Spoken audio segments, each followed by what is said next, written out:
Evelyn Mercer never stole a penny, but her father and brother signed her name on every single incriminating paper, then thrust her straight into the hands of Damian Moretti, the city's most notorious mob boss, as a bargaining chip. They thought she would die in their place. They were wrong. If you want to know how a woman betrayed by her entire family can rise to the top, like, comment the city you're viewing and don't go anywhere. The numbers never lied. That was the one thing Evelyn Mercer had learned in 31 years of living inside the Mercer Shipping Company's basement office. The one lesson that had kept her sane when everything else was designed to make her feel small. She was sitting at her desk at 11:47 on a Tuesday night when she found it. Not because she was looking for it. She was doing what she always did when the upstairs offices went dark and the building exhaled its end-of-day breath. She was cleaning up, reconciling, running the trailing accounts against the quarterly actuals. Not because anyone asked her to, but because the numbers had always felt like the one thing in her life she could actually trust. The discrepancy was $4.2 million. She stared at it for a long time. The fluorescent light above her desk had been flickering for 3 weeks. She'd asked maintenance twice. No one came. The flicker threw shadows across her spreadsheet in a rhythm that made her eyes ache, and she sat there in that ugly light and looked at the number and felt something cold move through her chest. $4.2 million. Gone. Transferred in 12 separate transactions across 8 months, routed through 3 shell accounts she had never opened and never authorized. Her name was on every single one. Her signature, her employee ID, her department code. She pushed back from the desk slowly. The chair wheels squeaked against the concrete floor. The basement smelled like old paper and the faint chemical ghost of the cleaning crew, and she sat in the middle of that smell and tried to breathe.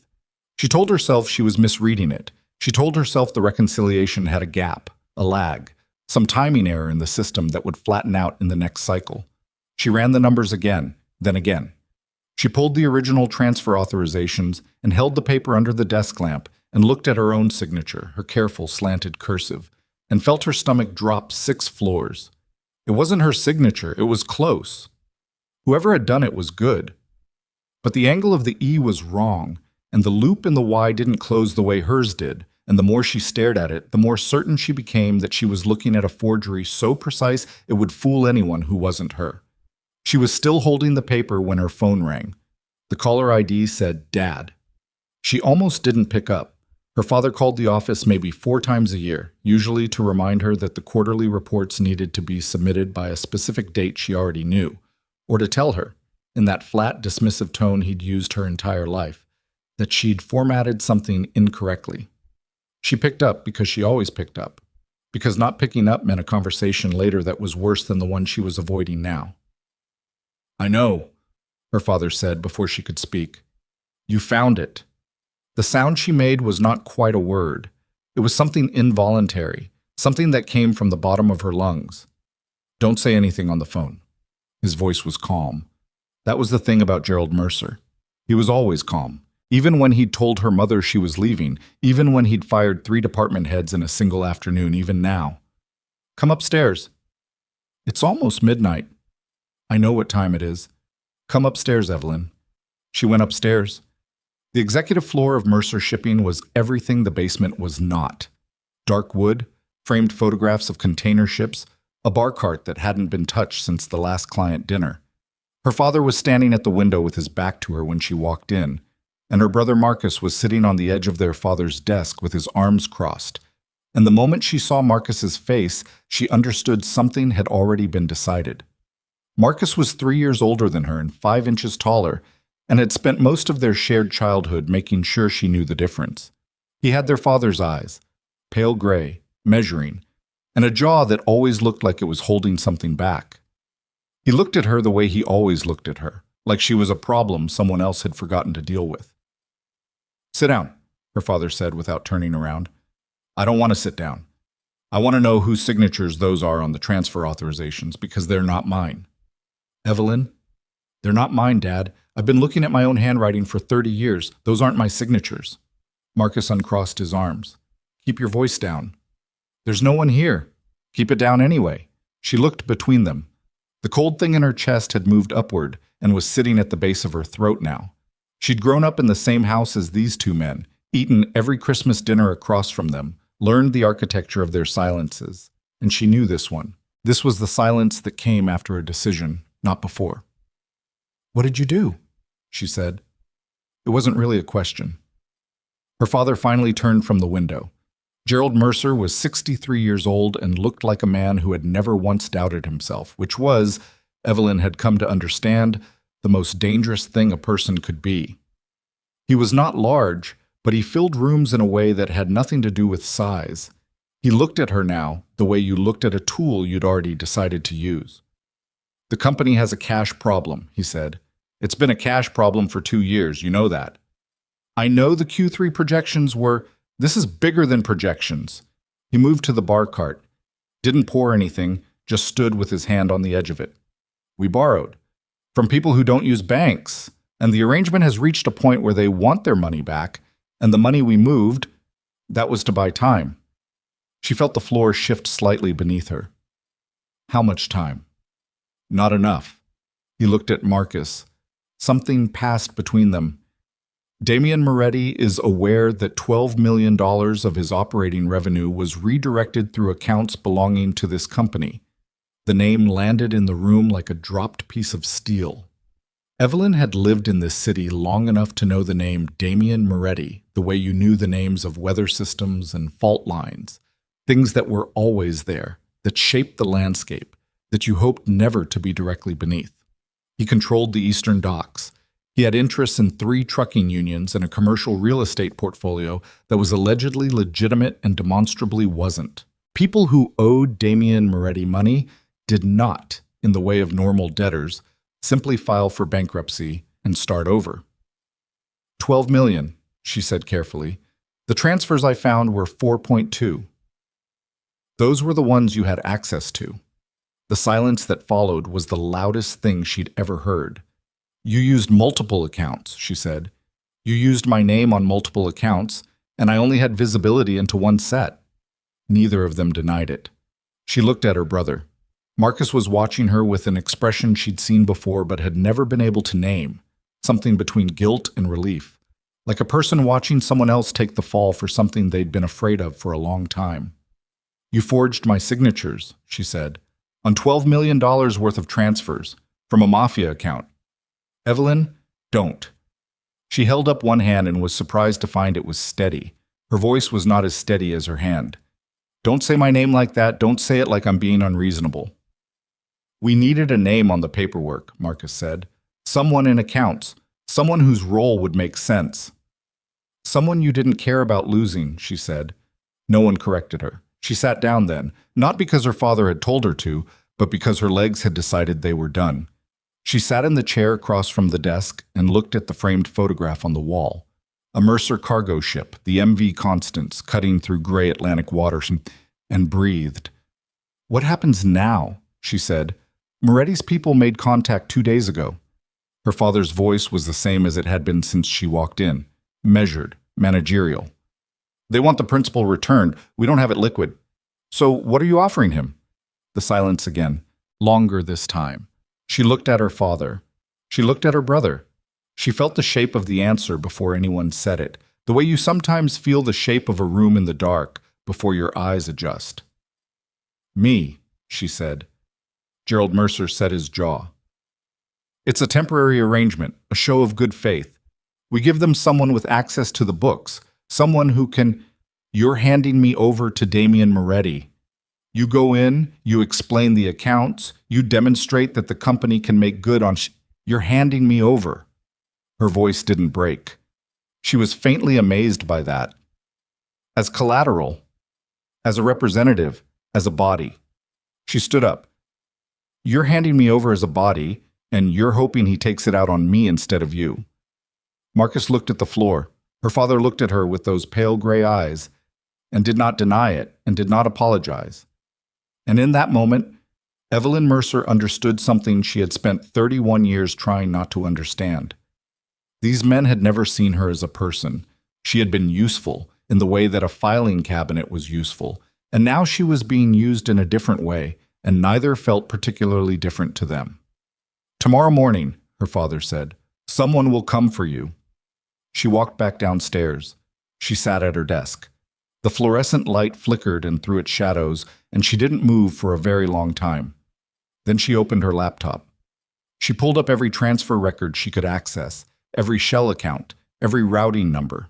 She worked with the quiet, methodical focus that had always been her one undeniable gift.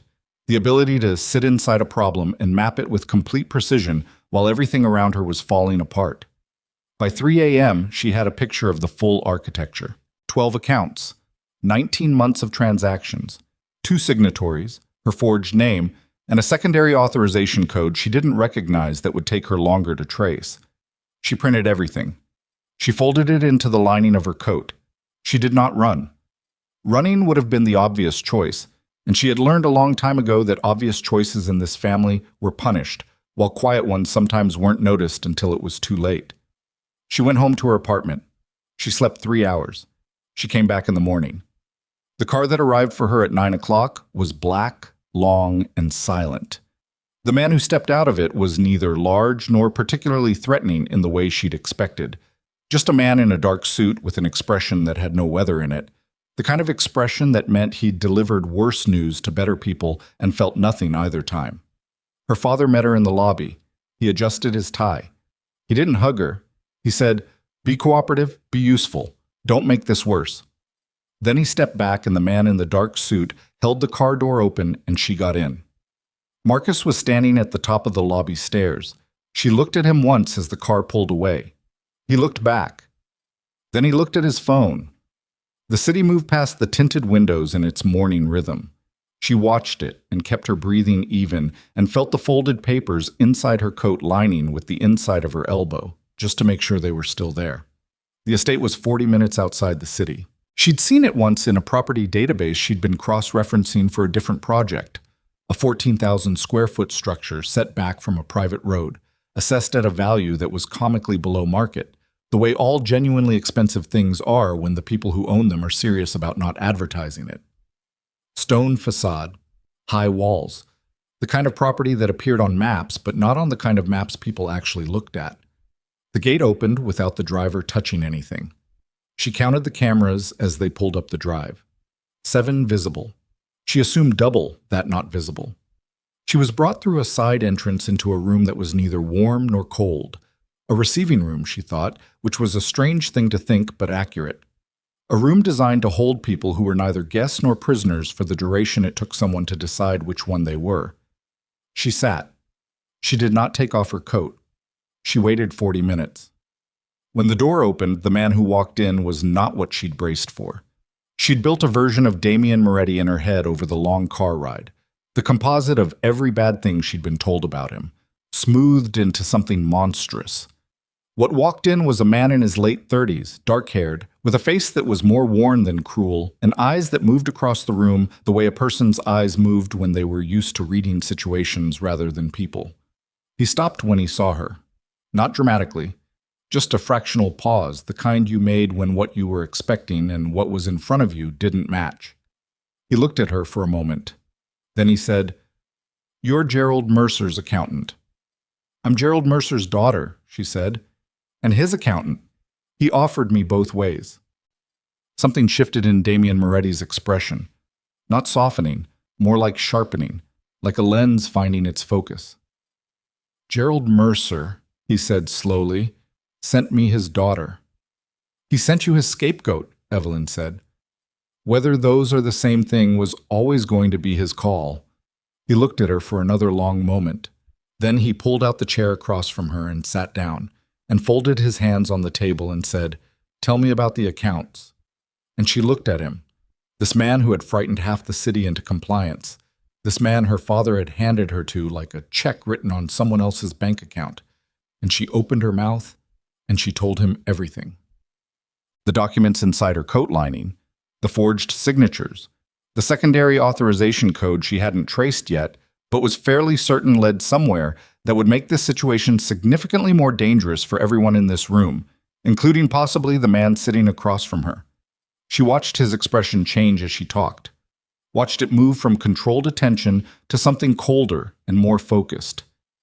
And she understood, with the particular clarity of a person who has just run out of options, that she had exactly one thing left to offer: the truth. The question was whether the truth would be enough to keep her alive long enough to matter. Though, end of part 1. Damien Moretti had a way of listening that most people found unsettling.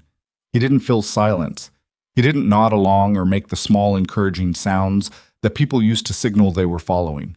He just sat, completely still, and watched, and let the other person's words land where they landed without rushing to pick them up. Evelyn had been talking for 11 minutes. She knew because there was a clock on the wall behind his left shoulder, and she'd been tracking it unconsciously, the way she tracked all numbers without trying. She laid it out clean. No editorializing, no emotional scaffolding, just the architecture of what she'd found. The 12 accounts, the forged signatures, the routing pattern, shell to shell, 3 layers deep, terminating in a numbered account in a jurisdiction she named precisely because precision was the only currency she had left. She told him about the secondary authorization code she hadn't traced yet. She told him about the transfer timeline, the way the amounts had been structured to stay below the threshold that would trigger automatic audit flags. When she stopped talking, the silence lasted long enough that she heard the house settling around them. Some old sound in the walls, wood or pipe, something that had been there longer than either of them. 19 months, Damien said. Yes. And you didn't know. I had access to one set of accounts, the ones I worked from daily. The shell accounts were created using my employee credentials, but routed through a secondary system I don't have standard visibility into. Who does? Marcus, and my father, technically, though he delegates the system architecture to Marcus. Damien looked at her. His eyes were dark brown, not black the way she'd imagined, and they had a quality she couldn't immediately name. Not warmth, not exactly, but a kind of attentiveness that felt different from the administrative blankness she'd grown up watching in her father. This man was actually looking at her. Your brother set up the accounts, he said. Yes. And your father authorized the transfers. I believe so. I'd need the secondary system logs to confirm the authorization chain, but the pattern of the amounts, the timing relative to our quarterly close cycles, that's my father's methodology. He's very specific about liquidity windows. I've watched him manage cash for 8 years. Damien stood up. He moved to the window. Not the restless movement of a man who couldn't sit still, but the deliberate movement of someone who thought better when they were vertical. He looked out at something she couldn't see from where she was sitting. They sent you in here, he said, knowing I'd figure this out. She'd been waiting for someone to say it out loud. It felt different hearing it from him than it had felt thinking it alone in the car, smaller and larger at the same time. I think they sent me in here hoping you wouldn't, she said. I think the plan was that I'd be cooperative and apologetic, and you'd redirect your anger at the person sitting in front of you rather than the people who weren't. And you decided not to be cooperative and apologetic. I decided to be accurate, she said. Those aren't always the same thing. He turned from the window. The light had shifted slightly, morning moving toward mid-morning, the kind of flat gray daylight that made everything look like it was being reviewed rather than lived in. He looked at her in that light for a moment. The documents you're carrying, he said, inside your coat. She went very still. I'm not going to take them, he said. I'm telling you I know they're there so we can stop pretending you walked in here without insurance. He said it without any particular edge, just clearing the air. She exhaled slowly. Transfer records. Everything I printed last night. Everything you had access to. Everything I had access to. He nodded. He went to the door and said something to someone she couldn't see, and a minute later a man came in and set a laptop on the table and left without looking at her. Damien sat back down. I want the secondary authorization logs, he said. Can you access them remotely? Not with my standard credentials. But the system architecture Marcus built is based on a platform I know well. If you can get me direct access to the server environment, I can navigate it. How long? Depends what they've locked down since last night. If they haven't touched it, 2 hours, maybe 3. He looked at her. Why would they lock it down? Because I didn't come home last night panicking. I came home, I slept. I came in this morning looking like someone going to work. If Marcus is watching my behavior patterns, and Marcus always watches behavior patterns, the absence of visible fear might have read as a problem. Something moved across Damien's face. Not quite a smile. More like the expression of someone who has just upgraded their assessment of a situation. "You slept," he said. 3 hours. After finding $12 million missing and your name on the paperwork? "I needed to be functional this morning," she said. "Panic isn't functional." He was quiet for a moment. Then he said, "Get on the laptop. Let's see what your brother locked down." She got on the laptop. The room stayed quiet around her, the kind of institutional quiet that came from good construction and deliberate sound management. 2 men remained in the room, not hovering, but positioned. She was aware of them the way she was aware of load-bearing walls. She worked. The secondary system had not been locked down. That was the first thing. That told her something she filed away. Either Marcus didn't know she'd found it, or he was confident enough in the complexity of the architecture that he didn't think she could navigate it without credentials she didn't have. He was wrong about the second thing. He was often wrong about things he'd decided she couldn't do. She was 40 minutes into the log extraction when the door opened and a different man came in. Older, gray at the temples. The kind of face that had been professionally neutral for so long it had forgotten how to be anything else. He leaned down and said something quietly to Damien. Damien's expression didn't change, but his posture did. A subtle tightening across the shoulders that she caught because she'd spent her life reading rooms. The older man left. Damien looked at the table for a moment. Then he looked at her. "Gerald Mercer just called my personal line," he said. She kept her hands on the keyboard. "What did he say?" "He said his daughter stole the money, and he's deeply sorry for the trouble she's caused, and he's prepared to cooperate fully with any efforts to retrieve the funds." The room temperature didn't change, but something in Evelyn's chest did. A slow, pressurized thing, like a sealed container approaching its limit. "He called while I'm sitting here," she said. "He called while you're sitting here." She thought about her father adjusting his tie in the lobby this morning. The precise, practiced gesture of a man who managed his presentation the way other men managed their portfolios. She thought about Marcus looking at his phone. "He's cutting the cord," she said. "He's not waiting to see how this goes. He's preemptively establishing the narrative." "Yes." "Which means he thinks I'm already dead." Damien didn't answer immediately, which was its own kind of answer. She turned back to the screen and kept pulling the logs because stopping would mean acknowledging how completely she was inside this now. How the door her father had closed this morning in the lobby was not, as she'd briefly allowed herself to believe, a door she could eventually find another way through. "He's your father," Damien said, not as comfort, just as a statement of the fact's absurdity. "He's a man who needed a liability he could transfer," she said. "He found one. I happen to also be his daughter." She heard something in her own voice she didn't like, a flatness that was too controlled, too practiced. She made herself breathe. In through the nose, the way she'd taught herself in the 3 years after her mother left, when she'd been 17 and living inside a house where grief was considered an inconvenience. Out slow. The logs loaded. She pulled them into a readable format and started mapping them and felt, despite everything, the particular clean focus that numbers always gave her, the way a problem's internal logic became visible when you looked at it long enough, the way the structure revealed itself. She found the secondary authorization chain in 20 minutes. She traced it back through 4 relay points to its origin. She stopped. She looked at the screen. She looked at it for long enough that Damien, who had been on his phone across the room, put the phone down and crossed to stand behind her. "What?" he said. "The secondary authorization code," she said carefully. "The one I couldn't identify last night." "What about it?" "It doesn't belong to my father or my brother." She heard him pull in a breath. "Whose is it?" She turned the laptop so he could see the screen. "It's a credentials signature from a financial management system used by 3 companies in this city. I cross-referenced the encryption format." She pointed at the line of code. "That's a Ventris Capital Authorization Token." The silence was different this time. She felt it change texture. Damien straightened up slowly. His voice, when he spoke, was very quiet. "Say that again." "Ventris Capital, Raymond Ventris's firm. Someone with administrative access to Ventris's financial system co-authorized every transfer out of your accounts." She looked up at him. "Whoever your money went to. It wasn't just my father covering a cash problem. Someone on the other side was pulling it somewhere specific. She watched his face. She'd been watching faces her entire life, learning to read the micro-expressions that people use to hide what they were actually feeling, because in her family, visible feeling had always been punished.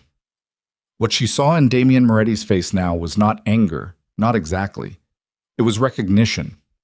The cold, airless recognition of a person who has just found the shape of something they already suspected was there. "Raymond Ventries," he said, half to himself. "You know him. We have an arrangement." His voice had gone to a register she hadn't heard yet, flat and careful, like a man walking on ground he's no longer sure of. "A territorial arrangement. He stays west of the river, I stay east. We don't move in each other's operations." "Then someone at Ventris Capital has been moving in yours for 19 months, she said, "using my family's company as the conduit. My family's company and my forged name." She paused. "Which means my father didn't just use me to cover a cash problem. He made a deal with Raymond Ventries, and the deal required a clean paper trail that pointed at someone internal." She heard Damien exhale.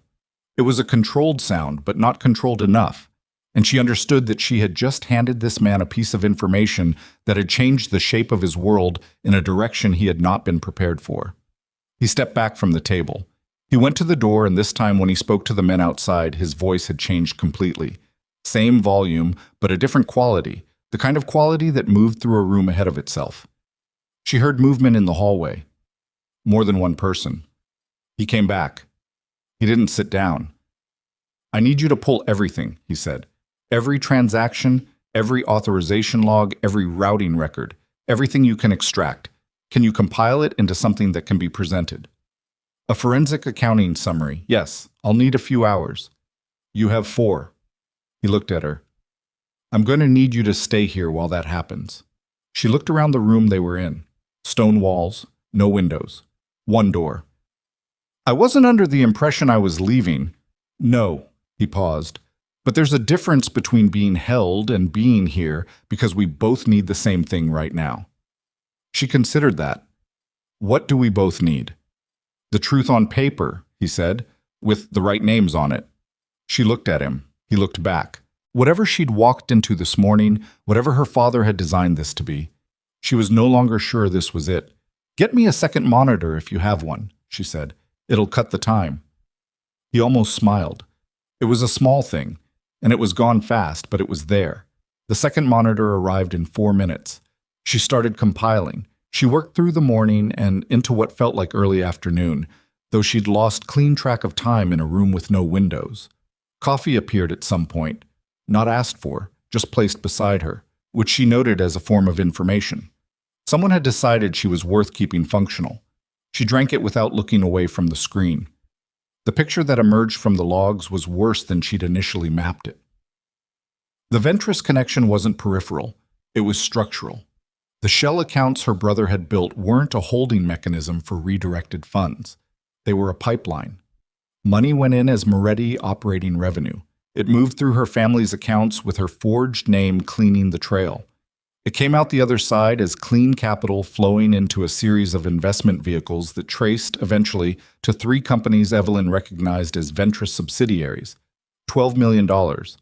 19 months. Her family had been laundering money from one crime organization to another, using her name as the clean surface, and someone at Ventris Capital had been co-signing every step of it. She was 90 minutes into the compilation when the door opened and the older gray-haired man came back in. He spoke to Damien in a low voice in the corner.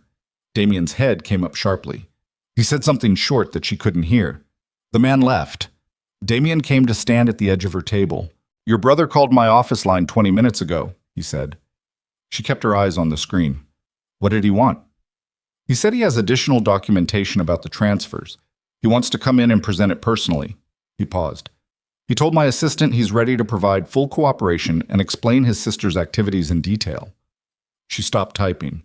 She sat there with her hands on the keyboard and felt the full weight of it. Not the surprise, because she'd understood since last night what Marcus was capable of, but the precision of it. The particular calculation it required to call the man who might kill you and offer to narrate your sister's guilt in person. The cold, self-preserving intelligence of it. He's going to walk in here and tell you I ran the whole thing, she said. He's going to bring documents, probably better forgeries than the ones I found because he's had since last night to improve them. He's going to sit across from you, and he's going to be so credible that the version of me sitting in this chair starts to look like exactly what they need it to look like. Yes, Damien said. That's what he's going to do. She turned and looked at him. Are you going to let him in? He looked at her for a moment. In the flat gray light of the windowless room, with the laptop screen throwing its pale rectangle across the table between them, he looked like a man who was making a calculation she didn't have full visibility into. I told him to come in at 4 o'clock, Damien said. Her blood went cold. That's 2 hours from now. Yes. And you said yes. I said yes. She stared at him. Why? He pulled out the chair across from her and sat down and leaned forward with his forearms on the table, and his voice was very even when he said, Because I want to watch what he does when he walks in here and finds you sitting at that table with 4 hours of forensic accounting that has his name on every page. She held his gaze. Outside the room, somewhere in the house, she could hear movement, purposeful, organized, the sounds of people being deployed. And if he's better at lying than I am at proving it, she said, then we have a problem. He paused. But I don't think that's what's going to happen. She turned back to the screen. Her hands were not shaking. She was obscurely proud of that. She had less than 2 hours to finish something that was going to determine whether she walked out of this building or didn't. Whether the version of Evelyn Mercer that Marcus and her father had been narrating for 31 years, weak, invisible, small, got to be the last version anyone believed. She typed. The clock on the wall behind Damien's shoulder read 2:07 when the secondary logs surfaced the thing she hadn't been looking for but found anyway. A communication thread embedded in the system metadata, 17 months old, an exchange of encrypted messages between a Mercer internal address and an external contact that routed, through 2 anonymizing layers, back to a domain registered to Ventris Capital's IT infrastructure. She almost missed it. It was buried in a packet log that most forensic reviewers would have filtered out as noise. She opened it. The messages had been partially corrupted, not by accident, she thought, but not well enough. Whoever had tried to clean them hadn't understood that metadata ghosts persisted even after content was deleted. She could reconstruct fragments. Not everything, but enough. Enough to see that the initial approach hadn't come from her father. The first message in the thread, the offer, the proposal, the architecture of the arrangement, had come from the Ventris side. 19 months ago, 3 weeks before the first transfer, and the Mercer address that had received it and responded and agreed was not her father's. It was Marcus's. Her brother had been the first contact. Her brother had made the deal. Her father had followed his son into it, or had been brought along after, but the origin point, the moment someone at Ventris Capital had looked at Damien Moretti's operation and decided to build a pipeline into it, that moment had been answered by Marcus Mercer. Marcus. Who was scheduled to walk through that door in less than 2 hours? Marcus, who did not know she'd found this. She sat very still. The laptop fan ran its quiet rhythm. The coffee cup beside her was empty, and had been for an hour, and she hadn't noticed until now. She looked at the screen. She looked at the timestamp on the first message. 19 months ago, a Tuesday, 11:23 in the morning, and felt something harden in her chest that was not quite anger and not quite grief, and was in fact something she didn't have a clean name for. The particular sensation of a long suspicion. The timestamp didn't move. She'd been staring at it long enough that her eyes had started to blur at the edges, the numbers going soft the way numbers never went soft for her, and she blinked and looked away and looked back, and it was still there. Still Tuesday, 19 months ago, 11:23 in the morning. Still Marcus. She saved everything. She saved it 3 ways: to the local drive, to a folder she'd created under a file name that looked like a system log, and to a compressed archive she embedded inside the laptop's cached browser data, where it would survive a surface-level wipe. She'd learned a long time ago that the safest copy of anything was the one no one knew to look for. Then she sat back and told Damien. She laid it out the same way she'd laid out everything else. Clean, sequential, no embellishment. The metadata thread, the partial reconstruction, the origin timestamp, and the Mercer address that had received the first contact and responded within 40 minutes. She watched his face as she talked, watched the controlled stillness of it, the way it held even when what she was saying was the kind of thing that should crack something open. When she finished, he said, "Marcus initiated it." The evidence suggests he was the first responder. Whether he initiated the contact from the Ventress side or simply answered it, I can't confirm from what's here. But he made the deal. He made the deal. Damien was quiet for a moment. He had a way of processing information that reminded her of the way load-bearing structures absorbed pressure, not by resisting it but by distributing it, finding the points that could hold the weight. She watched him do that now. "And Gerald," he said, "Marcus's address is on the initial exchange. My father's credentials appear in the transfer authorization chain starting month 4. He came in later, or was brought in later, but he came in. So Gerald Mercer spent 4 months watching his son run a pipeline into my operation before he decided to participate. That's one reading of the timeline. What's another?" She considered it. That Marcus managed it alone for 4 months before it grew large enough that he needed the company's executive authorization to move the sums without triggering internal audit, and that, when he needed that authorization, he went to his father. And Gerald said yes. "Gerald always says yes to money," she said. "That's not an observation.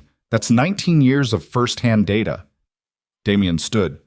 He moved to the far wall and stood with his back to her for a moment, which she'd come to understand was what he did when the thing he was thinking wasn't ready to be spoken yet.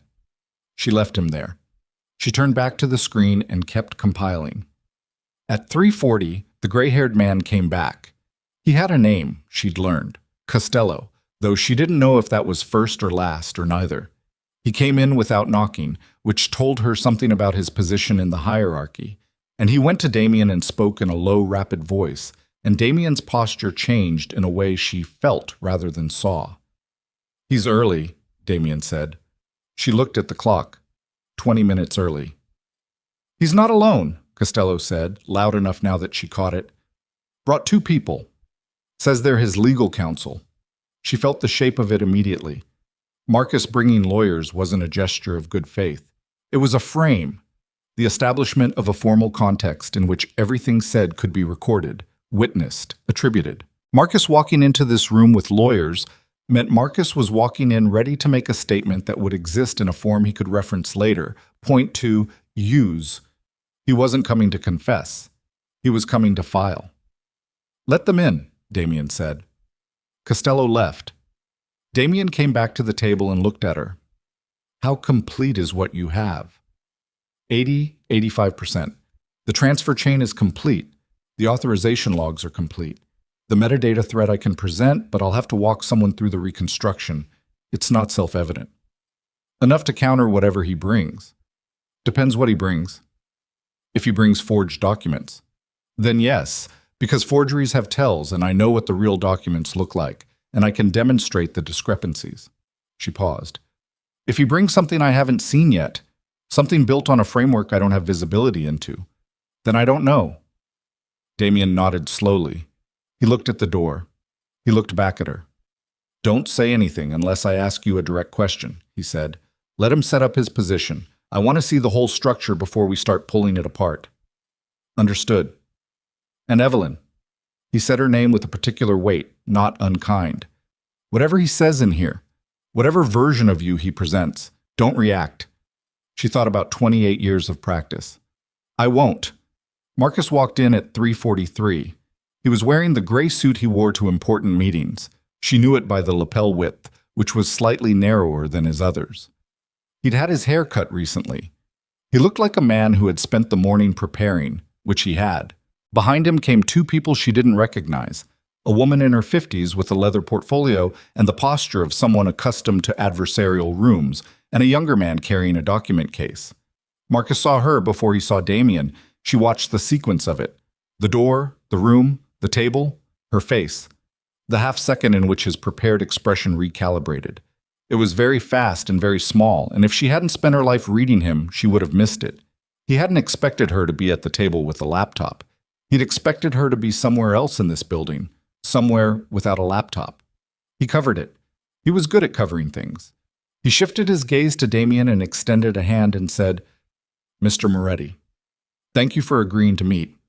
I understand this has been an extremely difficult situation, and I want to be completely transparent with you about the full scope of what happened." Damien shook his hand. His face was arranged into something professionally attentive. "Sit down, Marcus." The lawyers arranged themselves. The woman opened her portfolio. The younger man set the document case on the table and unlatched it with a deliberateness that was designed to signal weight and preparation. Marcus sat across from Damien. He did not look at Evelyn again, which was itself a performance, the studied non-acknowledgement of a person you were planning to describe in the third person. "I'll start from the beginning," Marcus said. 18 months ago, my sister approached me about a cash flow problem she'd identified in the company's operating accounts. She told me she'd found a solution, a series of off-book transfers that would temporarily address the shortfall without triggering a formal audit. I was uncomfortable with it, but she presented it as a bridge arrangement, short-term, and I made a mistake. I trusted her professional judgment. The room was very quiet. Evelyn looked at the laptop screen. Her breathing was even. She was watching the cursor blink on the open log file, and she was thinking about load-bearing structures and distributed pressure, and she was not reacting. "She managed the accounts herself," Marcus continued. "She had full access and full control. I wasn't aware of the scope until the transfers had been running for over a year, and by the time I understood the magnitude, who the money ultimately belonged to, I was in a position where coming forward felt impossible." He paused. The pause was well-timed. "I'm ashamed of that. I should have acted sooner. My sister is—" Another pause. "She's not well. I don't say that to deflect responsibility. I say it because I think it's relevant context for understanding why she made the choices she made." Damien said, "Tell me about the authorization codes." The woman with the portfolio looked up slightly. Marcus's expression remained composed.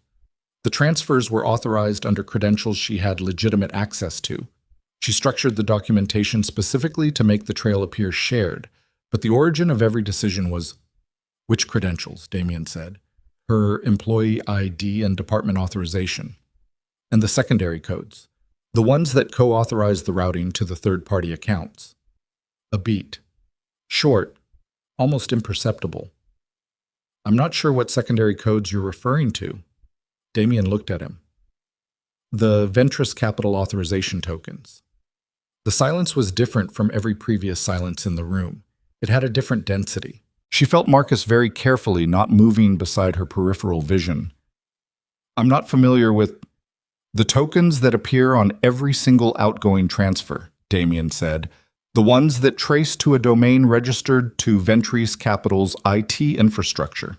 The ones embedded in the metadata of a communication thread that starts 19 months ago and opens with a proposal from the Ventress side and closes with a response from your email address."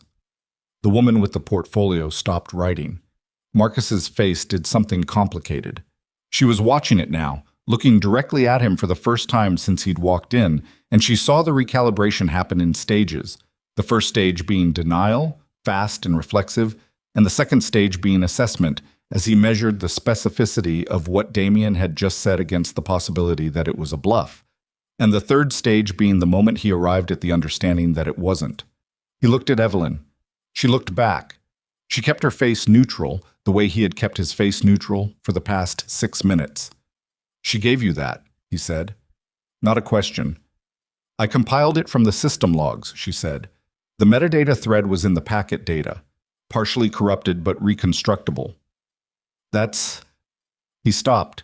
She watched him stop himself from saying inadmissible, because inadmissible was a word for a different kind of room, and he was smart enough to know that. "Marcus?" Damien said quietly. Marcus looked at him. "The documentation your people brought."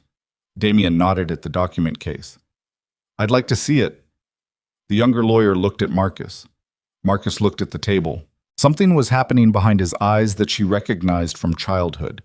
The rapid, pressurized calculation of a person who had prepared for one version of this conversation and was now inside a completely different one. Mr. Moretti, the woman lawyer said, I want to be clear that my client came here today in a spirit of, I'll see the documentation, Damien said. Same quiet voice. Marcus nodded at the younger lawyer. The document case was opened. A folder was passed across the table. Damien didn't open it. He passed it directly to Evelyn. She opened it. The documents inside were good. She could see immediately that they were better than what she'd found in the company system. Cleaner forgeries, more sophisticated in their structural mimicry. Her signature appeared 12 times across 6 pages. The authorization chain was built to show her as the sole decision-maker in the transfer architecture, with Marcus appearing only as a secondary reviewer who'd flagged concerns. She went through them page by page. She took her time. The room waited. The date stamps on pages 2 and 4 are inconsistent with the system log timeline, she said. The document format on page 6 uses a template that wasn't adopted by our accounting software until month 14 of the transfer period, but it's dated to month 3. And the signature on page 1, she turned it toward Marcus. The Y closes differently than mine. It's the same forger as the originals, but he overcorrected the angle this time, probably because someone told him the first set wasn't convincing enough. Marcus said nothing. You had these made last night, she said, after I didn't come home panicking. You spent the night building a better version of the frame. That's speculation. The metadata on these documents will show their creation timestamp, she said. If your lawyers brought physical originals, the paper stock can be tested. If they brought digital copies printed this morning, the printer logs will reflect that. She closed the folder and set it on the table. You had 12 hours. It wasn't enough.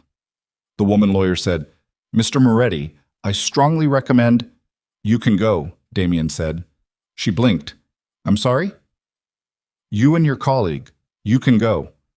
He said it the way a person said a thing that was not a suggestion. The lawyers looked at Marcus. Marcus's jaw was tight. He gave a small nod. The lawyers gathered their materials, not quickly, because quick would have looked like flight, but not slowly either, and left. The door closed behind them with a sound that had a kind of finality to it that Evelyn felt in her back teeth. The 3 of them sat in the room, Marcus and Damien and Evelyn, and the folder of forged documents, and the laptop with its 85% compiled truth. Raymond Ventris, Damien said. How long? Marcus said nothing. I'm going to find out, Damien said. The question is whether you're the one who tells me or whether I find out in a way that takes longer and ends worse for you. Marcus looked at the table. His jaw was still tight. She could see the muscle working in it, that particular clench she'd watched her whole life, the tell that he was angry and containing it because releasing it wasn't yet tactically advantageous. Ventris approached me, Marcus said finally. His voice was flat. 2 years ago. Not about this. About something else. A separate arrangement. Business referrals. Nothing that touched your operation. He paused. 8 months later, he came back with the pipeline proposal. He said he needed a conduit, a clean one. He said he'd pay for the infrastructure and handle the back end, and we'd take a percentage of every transfer. He stopped. And you said yes, Damien said. I said yes. And then you used your sister's name. Marcus's eyes moved to Evelyn. Something in them that might have been discomfort or might have been the performance of discomfort. She couldn't tell anymore.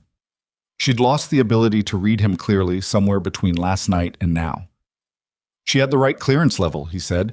The accounts would pass audit under her credentials in a way they wouldn't under mine. Because you're an officer of the company, Evelyn said. Officer-level transfers trigger a different review threshold. My level doesn't. Marcus looked at her. Yes. You picked me because I was low enough on the org chart to be invisible, she said. Not because I was family, because I was specifically useful for being nobody. Something crossed his face. Gone fast. What does Ventris want with $12 million of my operating revenue? Damien said. I don't know all of it. What do you know? Marcus exhaled slowly. He's been building a position in the Eastern Docks. Real estate, permits. He needed clean capital to fund it without his own name appearing in the transaction chain. Your money, run through our accounts, came out the other side as clean investment capital in vehicles that don't connect to him. The silence lasted long enough that she could hear her own pulse. "He's been buying the Eastern Docks," Damien said. "With my money. Not buying, positioning, permits and preliminary options. Long lead time." Marcus paused. He was going to move on the actual acquisition when the pipeline had run long enough to establish the capital base. Damien stood up so slowly it was almost imperceptible, the movement of a man who needed to be vertical, not out of restlessness, but out of the specific physical necessity of containing something that had no appropriate expression in a seated position. He walked to the far wall. He stood there. She looked at Marcus. Marcus was looking at his hands. "You told Dad?" she said quietly. "Month 4. Because you needed his authorization for the larger transfers." "Yes." "And he agreed." "He negotiated a better percentage," Marcus said. "Then he agreed." She thought about her father calling Damien's personal line this morning, preemptively establishing the narrative. Cutting the cord. She thought about his hand on the bar cart, not pouring anything. She thought about 31 years of being the one who stayed in the basement and kept the books and never made waves and was, when the moment came, exactly the right shape to fit into the hole that needed filling. "He knew from month 4 that if this unraveled, it would unravel onto me," she said. Marcus didn't answer. "Marcus." She kept her voice level. "Did he know?" "He said—" Marcus stopped. He pressed his mouth into a line. He looked, for the first time since she'd known him, genuinely tired. Not remorseful. Not guilty in any clean way, just tired. The way a person got tired when they'd been carrying a weight they'd chosen but had underestimated. "He said you were resilient, that you'd manage." The breath went out of her slowly. "He said I'd manage." "He said you always managed." She looked at her hands on the keyboard. She thought about the word resilient and what it meant when the people using it about you were the same people designing the thing you were supposed to be resilient enough to survive. She thought about how a word that was supposed to mean strength could be used to mean expendable, and how long she had let that substitution stand because she hadn't wanted to see it clearly. She didn't cry. She was aware of that as a physical fact, the way she was aware of the laptop fan and the clock and her own even breathing.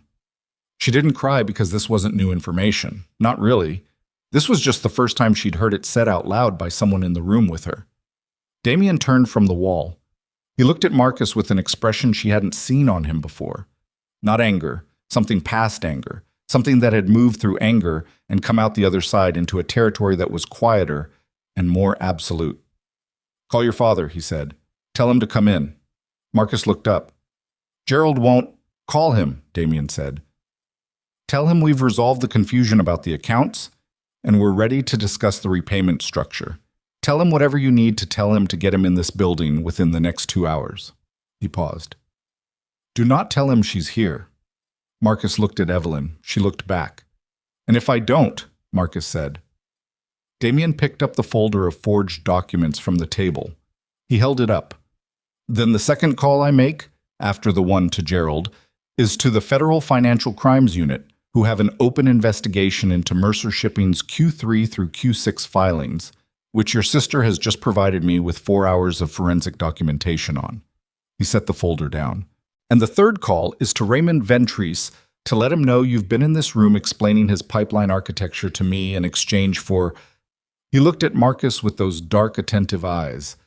"Whatever you thought you were in here exchanging it for." Marcus's face went the color of old concrete. "Call your father," Damien said again. Quiet. Final. Marcus picked up his phone. Evelyn turned back to the laptop screen. Her hands found the keyboard. She kept compiling. She listened to her brother's voice behind her. Steady, controlled. The particular steadiness of a man performing normalcy for an audience of one. And she thought about her father in his office, adjusting his tie, hearing Marcus's voice and believing that the situation had moved in a direction he could manage, and getting in his car and driving toward this building. She thought about the word resilient. She finished the compilation at 5:12. She saved it 4 ways this time. She formatted it into a document with clean headers and sequential notation. The kind of document that could be read by someone without her specific expertise and still be understood, still be followed, still be used. She was printing it when the door opened and Costello came in and said something to Damien in the low, rapid way he always delivered bad news. And Damien went still in the way that meant whatever was coming was not what he'd been prepared for. "What?" she said before she'd decided to say anything. Damien looked at her. "The Federal Financial Crimes Unit," he said. "They've had a wire on Mercer Shipping for 6 weeks." She stared at him.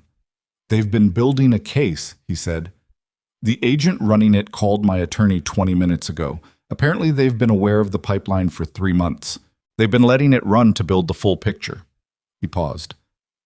"They have recordings, Evelyn.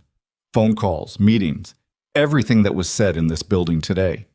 She heard the printer running behind her, warm paper coming out in clean sequential sheets. "My name is on the accounts," she said. "Yes."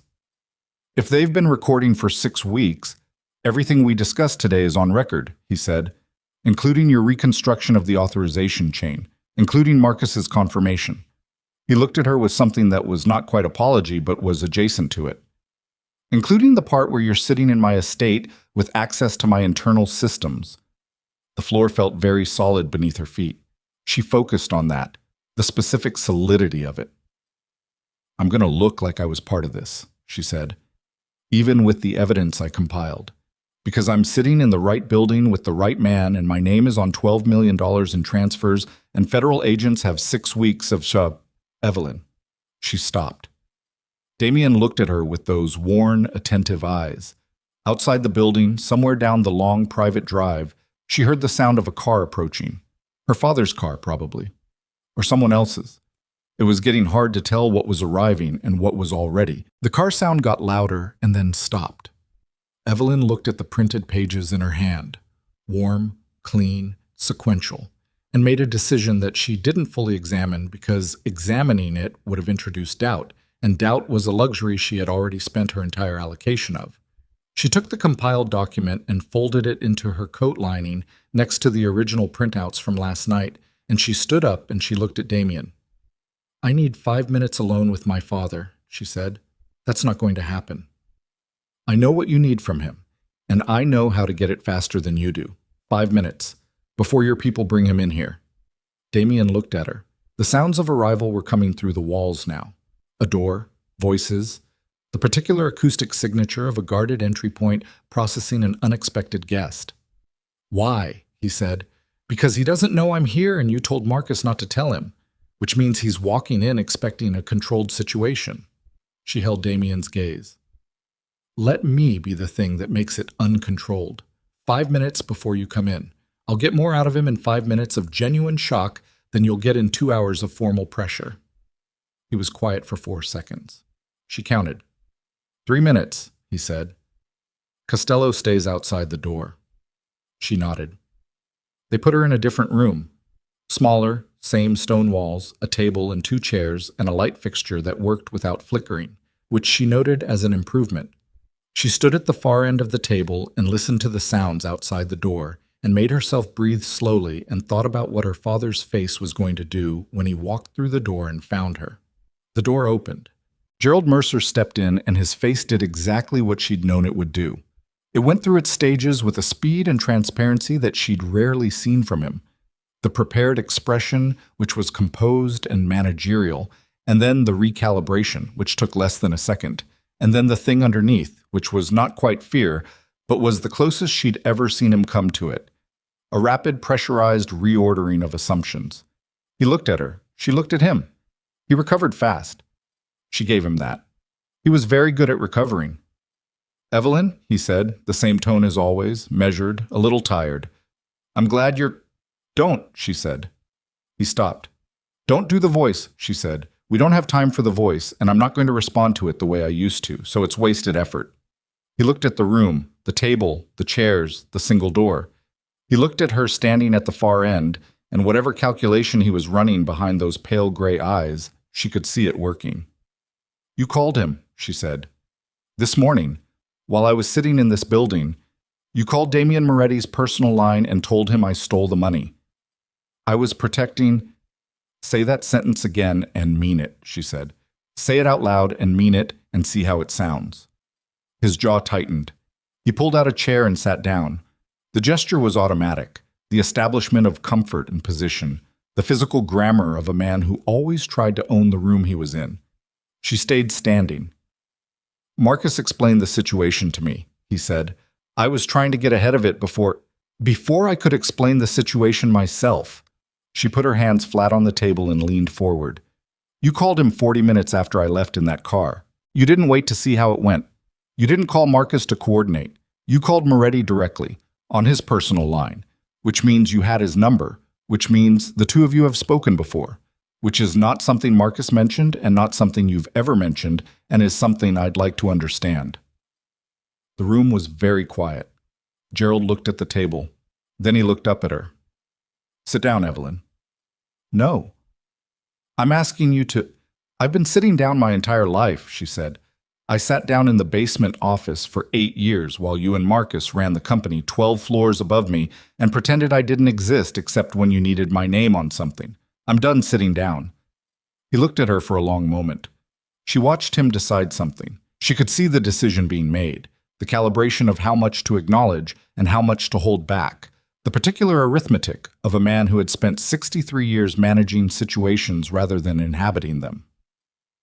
Damien Moretti and I have had a working relationship for 4 years, he said. The air went out of the room. She heard her own breath. The shipping contracts, she said slowly, the Eastern Dock manifests. We've run specific cargo for his operation under separate billing codes for 4 years, her father said, separate from the accounts you had access to. She straightened up. There are accounts I didn't have access to. Yes. Other than the secondary shell accounts Marcus built. Yes. She looked at the ceiling for a moment. She looked at it and breathed and thought about the architecture of what she didn't know, the shape of the rooms she hadn't been allowed into, and she understood that the picture she'd spent the last 18 hours constructing was not complete. It had never been complete. There were floors to this building she hadn't seen. How long? She said. The cargo arrangement predates Marcus's involvement with Ventris by 2 years, her father said. When Marcus brought me the pipeline proposal, part of what made it viable was the existing relationship. The infrastructure was already there. You were already in business with Moretti. A quiet arrangement, mutually beneficial. And then your son decided to start stealing from your business partner. Gerald's mouth compressed. It was more complicated than... Was it? She said. Was it more complicated than that? He looked at her. Ventris offered a significant sum for the access, more than the company had seen in 3 quarters combined. Marcus saw an opportunity. And you saw an opportunity to let Marcus take the risk and collect the percentage. I managed the arrangement. You put my name on it and collected the percentage, she said. That's what you did.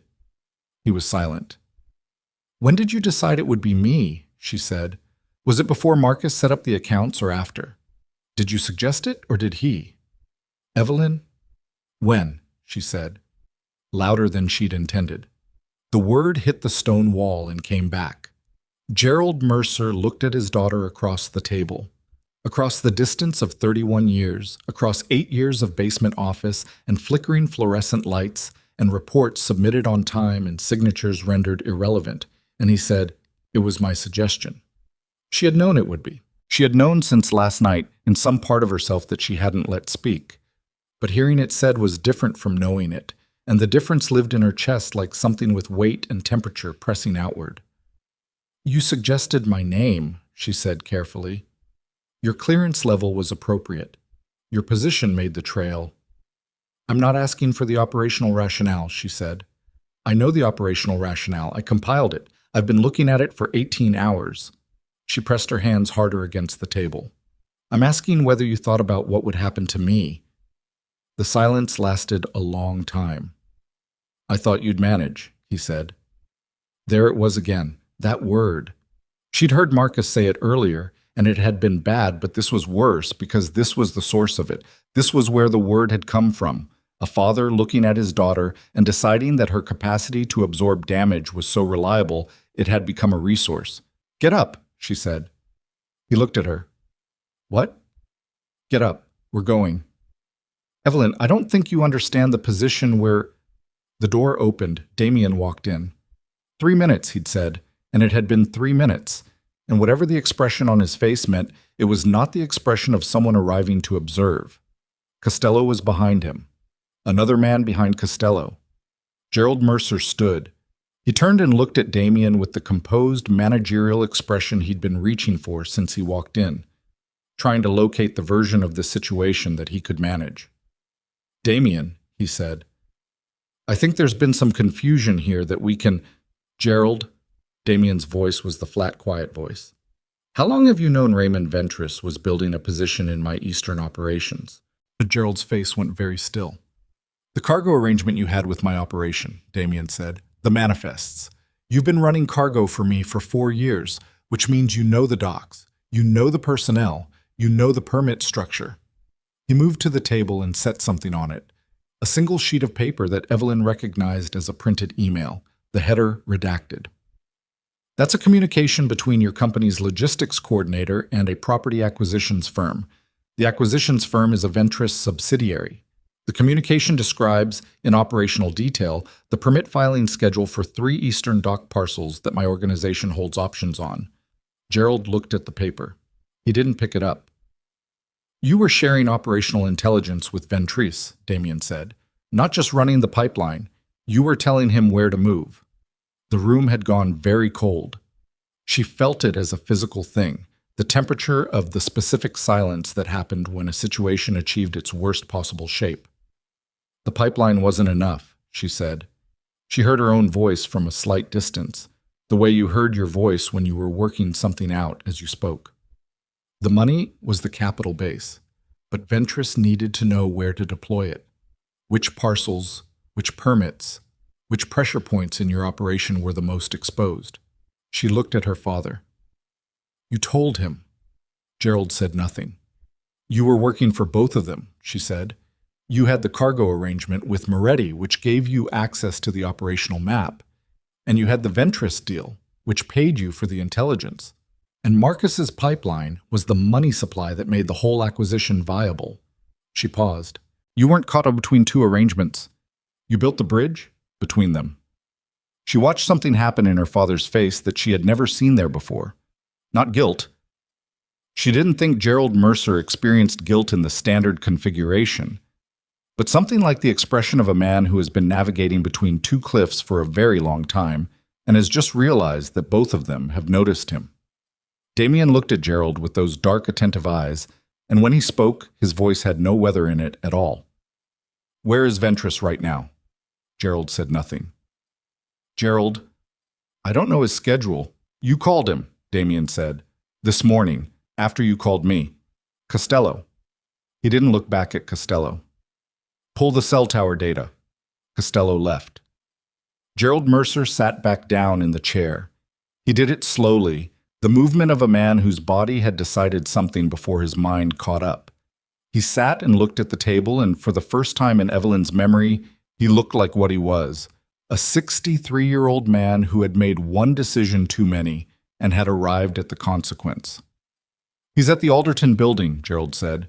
"He has a private floor. He was there this morning." "He's planning to move tonight," Damien said. It wasn't a question. Gerald's silence confirmed it. "The acquisition," Damien said. "He's moving on the dock parcels tonight.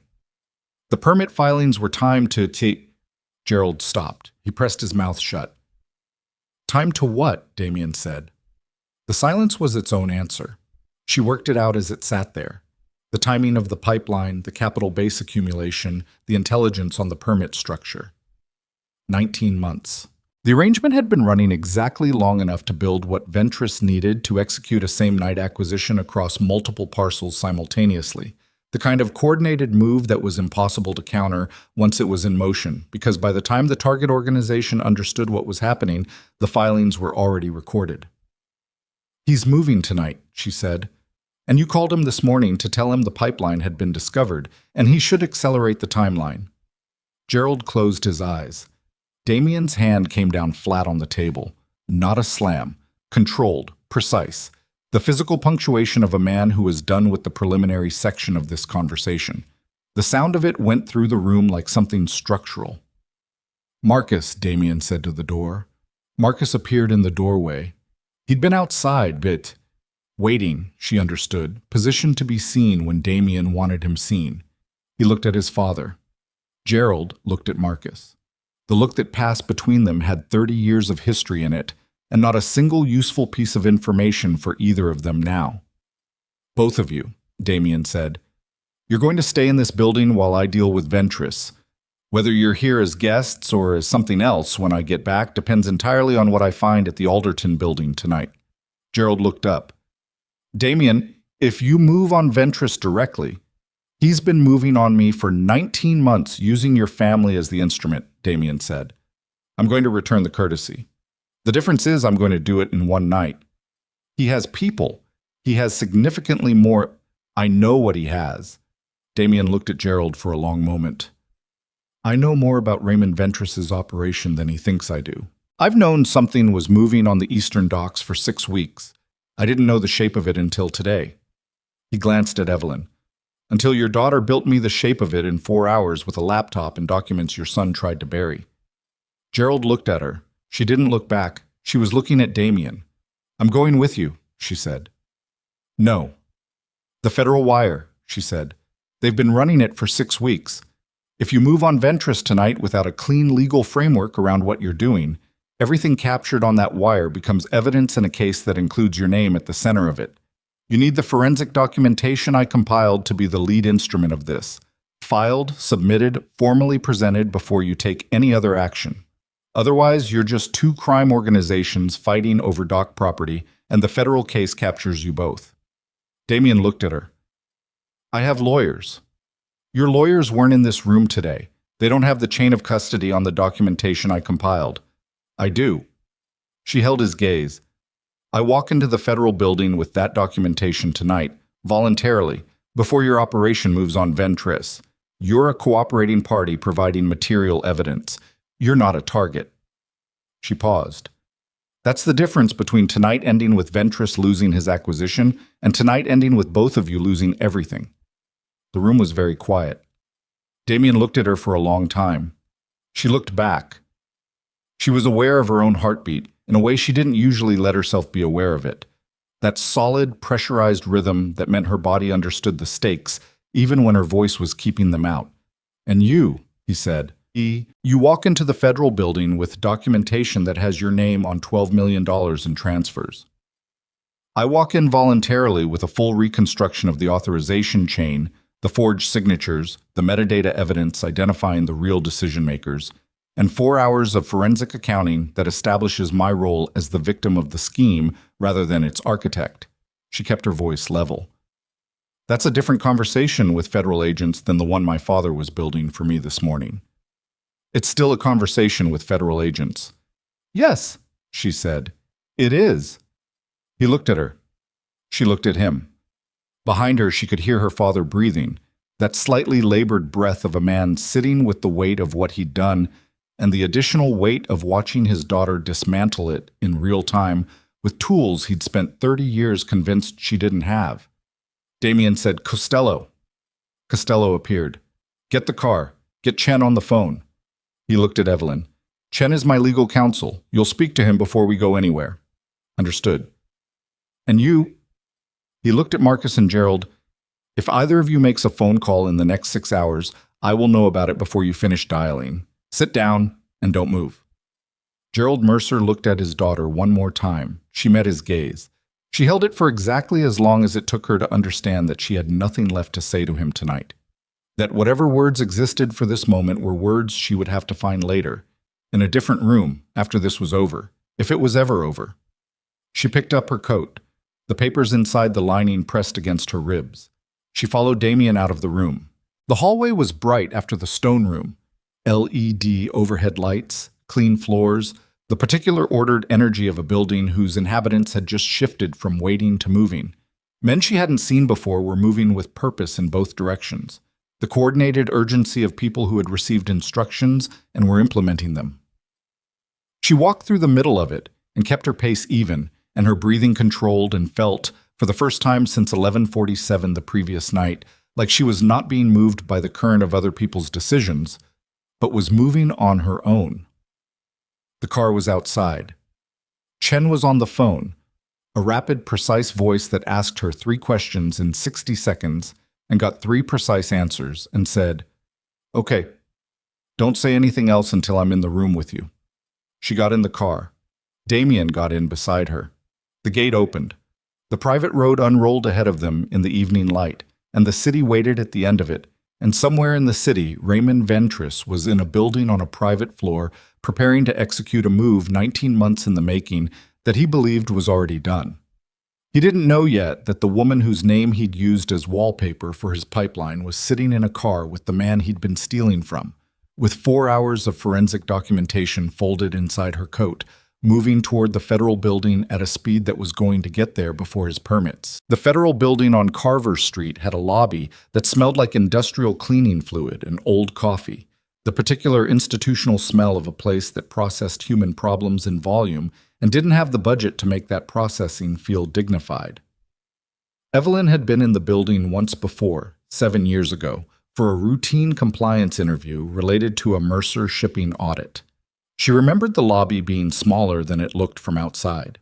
She remembered the security desk and the way the guard had looked at her paperwork with the particular expression of someone doing a job they'd stopped thinking about. It was 7:14 in the evening when she walked in. Chen was already there, a compact man in his early 50s with silver-rimmed glasses and the kind of stillness that came from decades of knowing when to speak and when not to. He took one look at her coat and said, "What are you carrying?" "Printed documentation, transfer logs, authorization chains, metadata reconstruction, forensic accounting summary. All of it compiled by you. All of it compiled by me, on a laptop belonging to Damien Moretti's estate, in the presence of Moretti himself and subsequently his staff." Chen absorbed this without visible reaction, which she was beginning to understand was his primary professional skill, and Moretti's legal position in this. "He's outside." She paused. "He's choosing not to come in tonight." Chen looked at her over the glasses. "That's wise. I told him it was. You told him." "I told him the optics of a voluntary disclosure from a cooperating witness were better without him in the room. The federal case has had a wire on Mercer Shipping for 6 weeks. If Moretti walks in here tonight, he becomes the story. If I walk in here with documentation that establishes my family's company as the instrument of a scheme targeting his operation, he becomes the aggrieved party." She looked at Chen steadily. "That's a better position for everyone."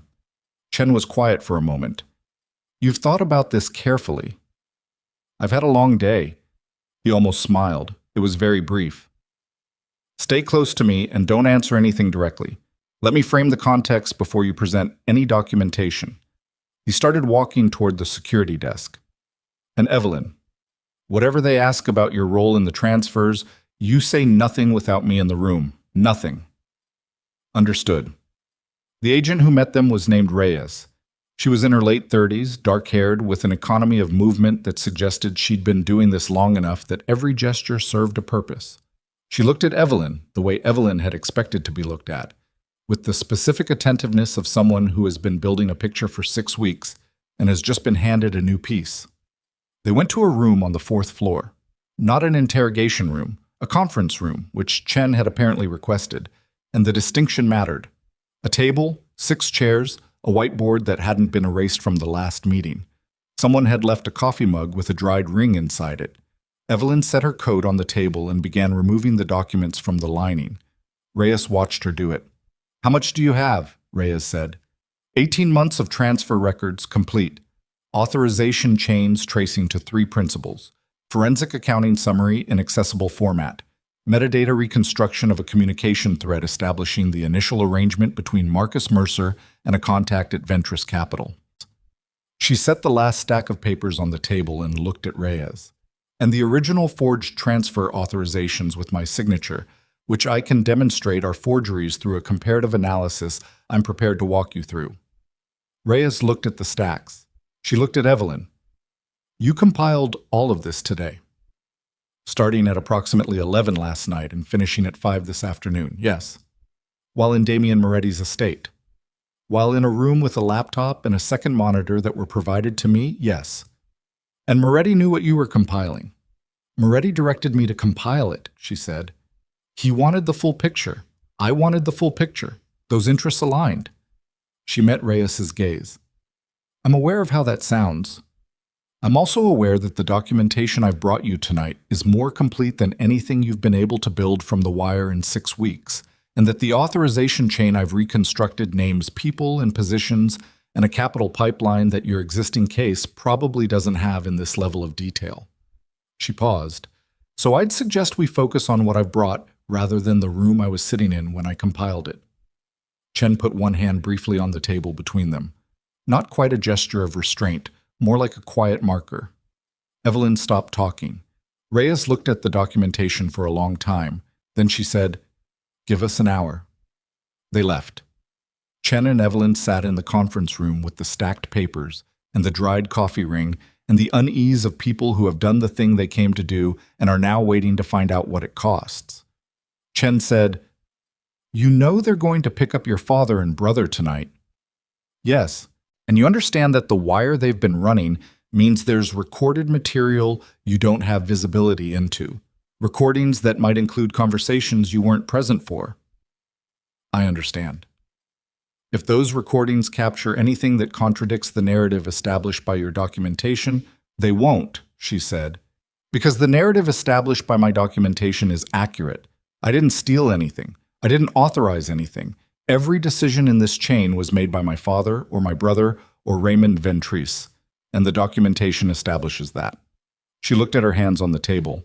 "The recordings will corroborate it, because the truth corroborates itself. That's the thing about the truth." Chen looked at her. "You're very calm." "I'm very tired," she said. "Those look similar from the outside." He nodded slowly. He took off his glasses and cleaned them with a cloth from his pocket and put them back on. "The civil asset question is going to be complicated. The company's assets are entangled with the transfer chain. It may take time to—" "I know," she said. "I'm not in a hurry." She looked at the whiteboard with its ghost of the previous meeting's content. An acronym she couldn't make out, 3 words in someone's cramped handwriting, a diagram that had been partially erased. She looked at it and thought about her basement office with its flickering light, and the 3 weeks she'd put in the maintenance request and no one came, and the way the shadows had moved across her spreadsheet in that rhythm that made her eyes ache. She thought about 11 years of keeping books for a company that had spent every one of those years arranging itself around the assumption that she would absorb whatever it needed her to absorb without rearranging the structure. She thought about the word resilient. She thought about how long a word could be used against you before it became yours again. Reyes came back at 8:40, not an hour but closer to 90 minutes, with a second agent who introduced himself as Pharaoh, and had the look of someone who handled the parts of cases that required seniority. He looked at the documentation stacks with the expression of a man who had been briefed in the hallway and was recalibrating. "Ms. Mercer," he said, sitting down, "I want to be direct with you." "Please." "The wire we've been running captured a conversation this morning between your father and a contact at Ventris Capital, 40 minutes after your departure from the Mercer shipping lobby." He looked at her. "Your father informed the Ventris contact that the pipeline had in his words, a single point of exposure that had been neutralized, and that the timeline for the dock acquisition should be accelerated." She absorbed this. "He called Ventris's people and told them I was neutralized." In those words. "This morning, while I was in Moretti's building reconstructing the evidence that proves the whole pipeline." "Yes." She looked at the table. She thought about her father adjusting his tie. She thought about him saying the word resilient in that flat managerial voice, and the way he'd said it with the particular confidence of a man who had made a decision about someone else's capacity without considering that the capacity might eventually be directed back at him. "Ventris helpless," she said. "The dock acquisition." Pharaoh looked at Reyes. Something passed between them. "We moved on the Alderton building at 8 o'clock, Pharaoh said. "Raymond Ventris was taken into custody at 8:22. The permit filings were frozen at 8:37. He paused. "We'd been building toward this for 6 weeks. Your documentation, particularly the authorization chain and the Ventris Capital metadata thread, significantly strengthened the filing." He said it with the particular understatement of a federal agent acknowledging that someone had handed them exactly what they needed without wanting to say so directly. She nodded. Your father and brother were picked up at 9:05, Reyes said, from the Moretti estate. Evelyn looked up. They were still there, Reyes said. They were sitting in a room. One of Moretti's staff indicated they'd been asked to remain. A brief pause. They didn't resist. She thought about Marcus sitting in that stone room watching the minutes go. She thought about her father, Gerald Mercer, 63 years old, sitting in a chair in someone else's building waiting to find out how badly he'd miscalculated. And for the first time all day, she felt something that was not anger and not grief and was not the clean, focused energy of work, but something slower and heavier that lived below all of those things. She did not cry. She was aware again of that as a physical fact.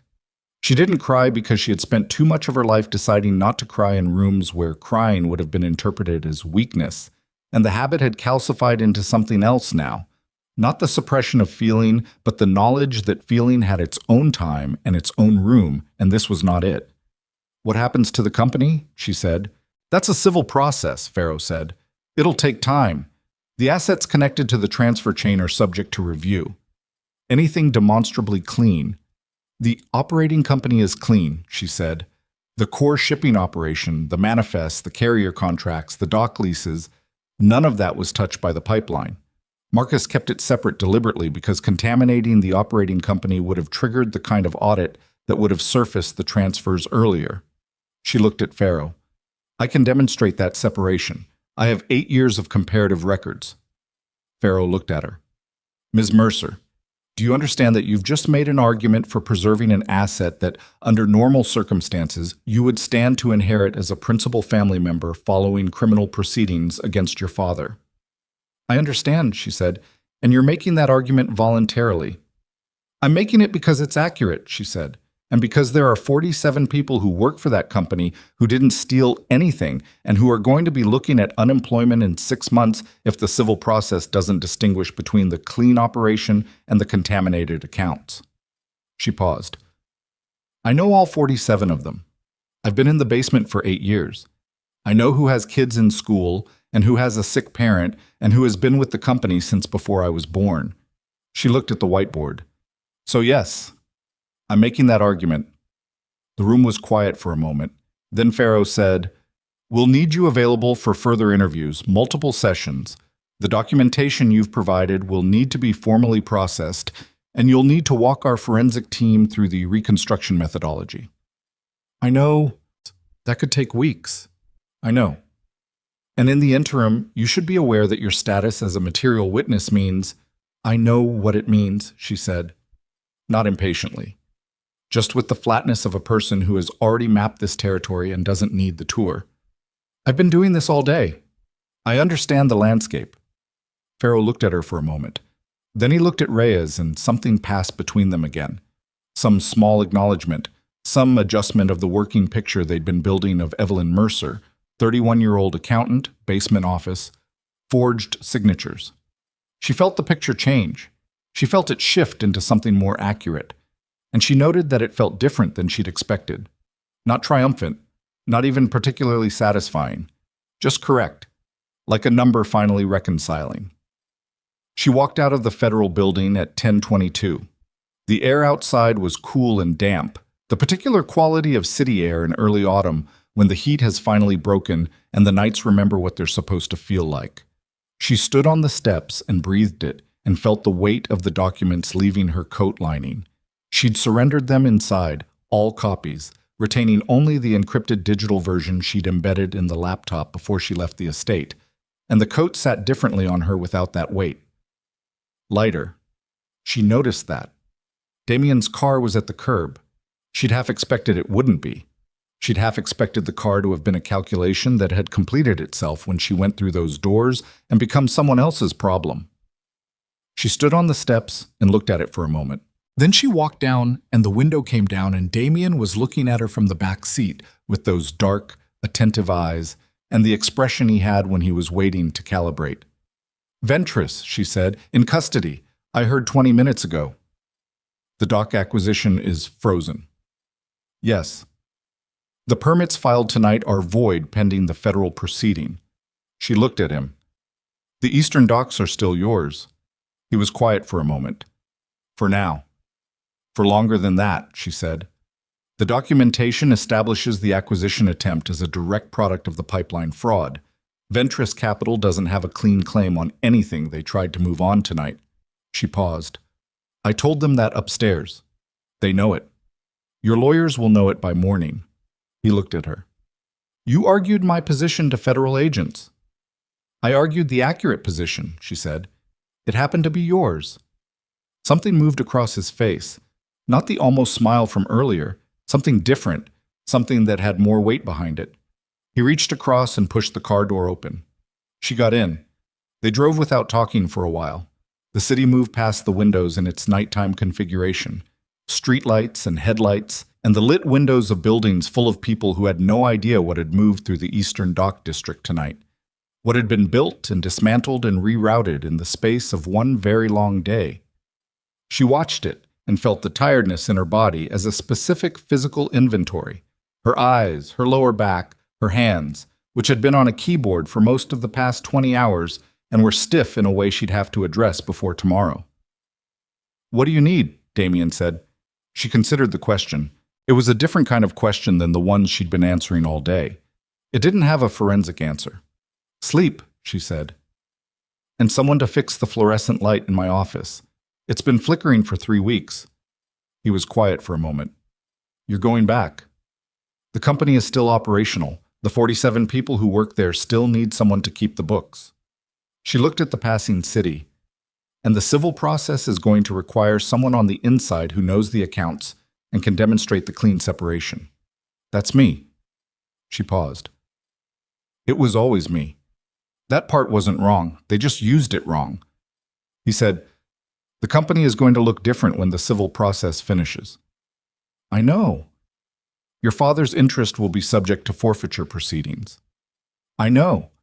Which means the controlling interest, I know what it means, she said. And then, because she was tired and it was late and there was no longer anything to manage or frame or present. I know. I've known since about 3 o'clock this afternoon.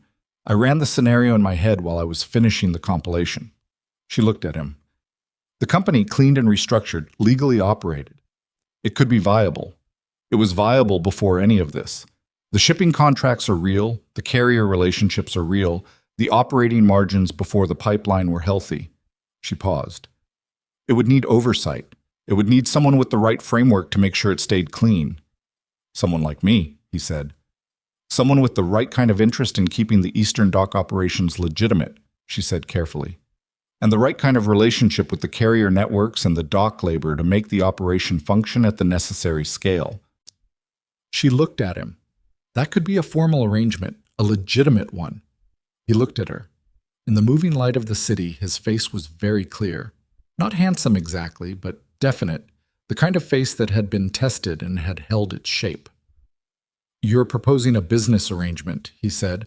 I'm describing a viable structure, she said. Whether it becomes a proposal depends on whether you're interested. The car moved through a long curve, and the city reorganized itself outside the windows, and she felt the tiredness again, deeper now, the kind that lived below muscle and bone in some layer of the self that didn't have a name.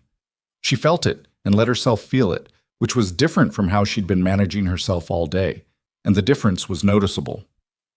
Sleep first, Damien said. Yes. Then we talk about structures. Yes. He nodded. Outside the window, a bridge went past.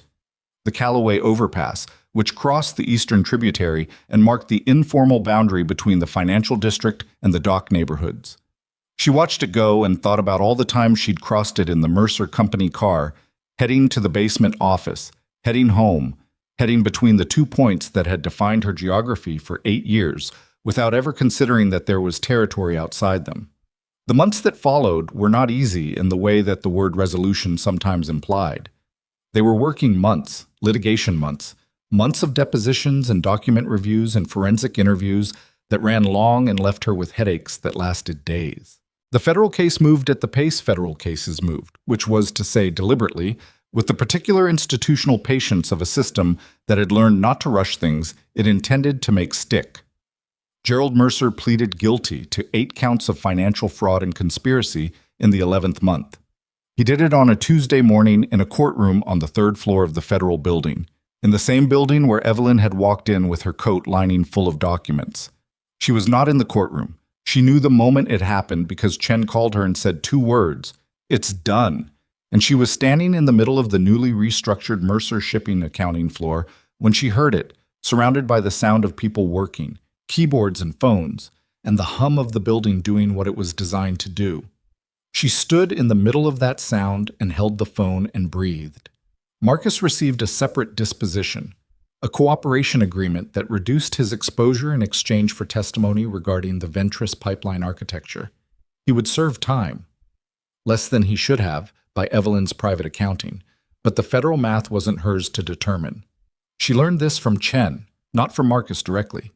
She and Marcus had not spoken since the day he sat in that stone room and confirmed in Damian Moretti's presence that yes, it had been her name, and yes, he had put it there, and yes, he had watched their father suggest it and had not objected. She didn't know if she would ever speak to him again. She left that question in a room she didn't visit often. Raymond Ventris went to trial and lost. The Ventris capital authorization tokens in the metadata thread, the piece she'd almost missed, buried in the packet log that most reviewers would have filtered as noise, were the central forensic exhibit in the federal case. The Eastern Dock acquisition was voided in its entirety. 3 Ventris subsidiaries were placed under receivership. The man himself received 12 years, which the judge described, in her sentencing remarks, as the minimum appropriate consequence for a scheme of this duration and deliberateness. The Mercer Shipping Company, restructured under a new operating agreement, continued. 47 people kept their jobs. The fluorescent light in the basement office was replaced. Not repaired, replaced, along with the entire electrical panel for that floor, which turned out to have been the actual problem all along. The maintenance team found the original work order she'd submitted 3 weeks before everything started, still in the queue, never assigned. She moved her office upstairs. Not to her father's floor. That floor was under a different arrangement now, reconfigured as the company's formal administrative center with new management she'd helped recruit. She took a corner office on the 6th floor, mid-building, with windows that looked east toward the dock district and west toward the financial towers, and a desk that was her own choice, and a chair that didn't squeak. Damian came to the office on a Thursday afternoon in the 14th month, 6 weeks after the Ventris sentencing and 3 weeks after the last of the civil asset proceedings had concluded. He came without the car, which meant he'd walked, and he came alone, which was unusual enough that his assistant had called ahead to confirm the meeting was still on. She met him in the conference room she used for the larger working sessions, a room with a long table and a whiteboard she actually used, covered in the shorthand notation of the restructuring framework she'd been building for the past year. He looked at the whiteboard when he came in and said nothing for a moment, reading it. "The Western Carrier contracts," he said, pointing at one section, "renegotiated last month. Better terms. The original contracts had embedded rate escalators that your father—" She stopped. "That Gerald had accepted because he wasn't paying close attention to the compound math. I caught it in the restructuring review." He looked at her. "You caught it." "It's what I do." He sat down across from her. He looked different than he had on the day they'd met. Not softer, but less compressed. The way a structure looked after a load had been redistributed properly. He'd had the Eastern Dock options reaffirmed through the legal proceedings and 2 new carrier arrangements that had come directly from the Mercer restructuring's legitimized operational profile.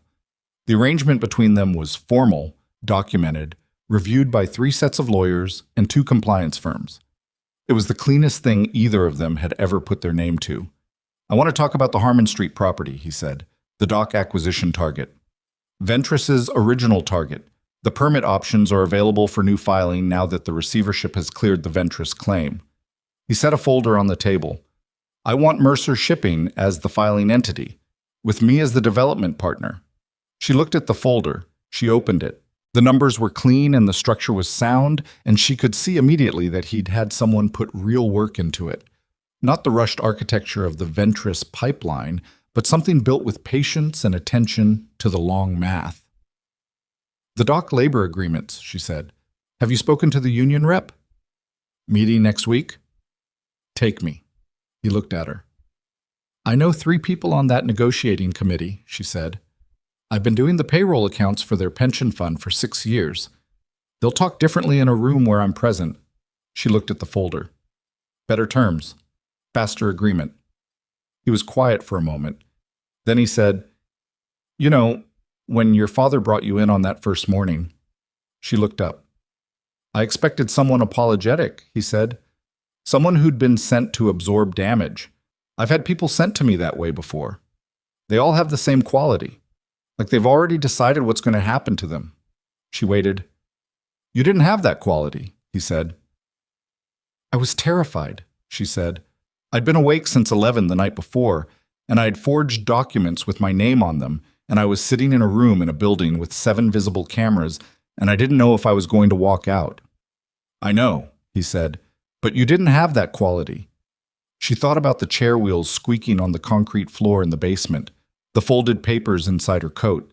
The particular decision she'd made to be accurate when being apologetic would have been easier and might have felt, in the short term, safer. I decided a long time ago, she said, that the only thing I actually had that couldn't be taken from me was knowing what was true. Not being believed, that's different. That's other people's choice. But knowing it myself. She looked at the whiteboard. My father took a lot of things. He didn't take that. Damien nodded slowly. He looked at the whiteboard the way he'd looked at it when he came in, reading it, actually reading it, with the attentiveness she'd come to understand was his primary quality. Not warmth, not cruelty. Attention. The willingness to actually look at what was in front of him and let it be what it was. The Harmon Street filing, he said. I'll review the full documentation this week, she said. I'll have notes by Friday. Friday's fine.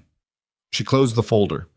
Outside the window, the Eastern Dock District lay in the flat afternoon light, all concrete and water and the slow industrial movement of cranes and container ships.